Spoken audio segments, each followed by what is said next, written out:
It's Sunday, which means it's recap time here on the Retirement Quick Tips podcast.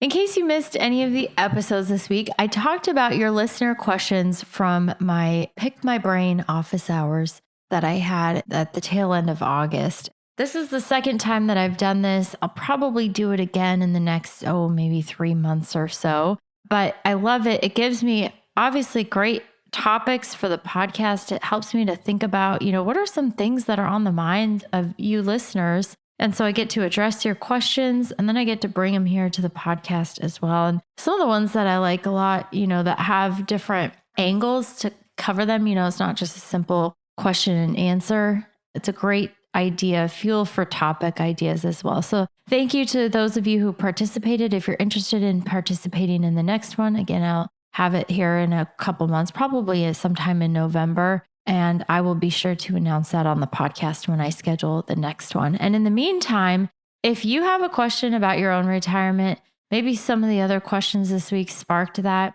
feel free to schedule a call with me. If you go to my website, truenorthra.com, and at the homepage in the upper right-hand corner, there is a box that says book a call. If you click on that, that takes you directly to my calendar. You can pick a date and time up to 2 months in advance. If in 4 weeks, you can book a call in 4 weeks if that works for you. But you can book a time convenient for you and we'll talk for 15 minutes about whatever is on your mind regarding retirement. It's completely free and it's very easy to do. So check that out if you are interested in that. So in case you missed any of the episodes I talked about, should I do Roth conversions? What should I do with my 457B plan when I retire? Do I need life insurance? How do I budget for retirement? And what is the best long-term care plan for me?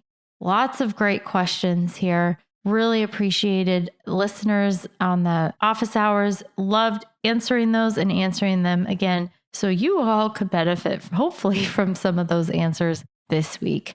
Yeah, the most important takeaway, I was surprised actually when I was talking to them, a lot of the conversations that we had, because people answer their question, we talk a little bit about it. Everybody gets to participate and chime in if they have something to share. And I was surprised at how much the topic of long-term care came up. And so I know that's on the minds of a lot of people. I would say that was probably my biggest takeaway, is that I only talked about long-term care in one of the questions this week, but it did come up several times during the office hours call. A lot of people are interested in how do I pick one? It's tough because these long-term care policies, they're not cheap. They're expensive. So there's no clear answer about whether you should buy it, whether it makes sense, whether it's a good, valuable spend for your money. That's my biggest takeaway, is do some research. Everybody should be looking into long-term care. Some people won't be able to afford it. Some people will be able to self-insure because of the assets that they have. But most people kind of in the middle, and I would venture that most of you listening are probably going to be good candidates for some type of long-term care insurance policy.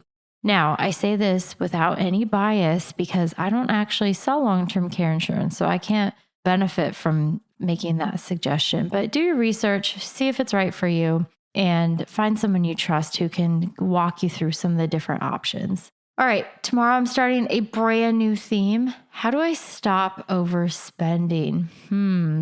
This is one that I have a hard time with sometimes.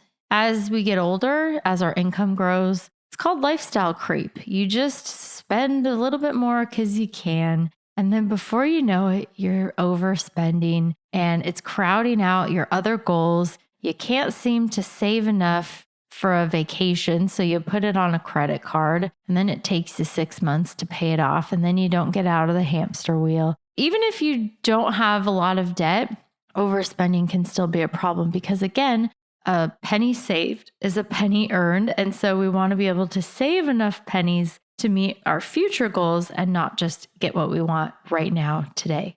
So I'll talk a little bit more about that next week. All right. Thank you so much for listening this week. If you are enjoying the podcast, please share the show, follow, subscribe, do whatever the heck it is that you do on whatever platform you're listening. And if you're interested in learning more about working with me or just having your questions answered, check out truenorthra.com. Again, up in the top right corner, you can book a call directly with me. All right. Thank you so much for sharing the love and spreading the word. I hope you have a blessed Sunday. My name is Ashley Minchike, and this is the Retirement Quick Tips Podcast.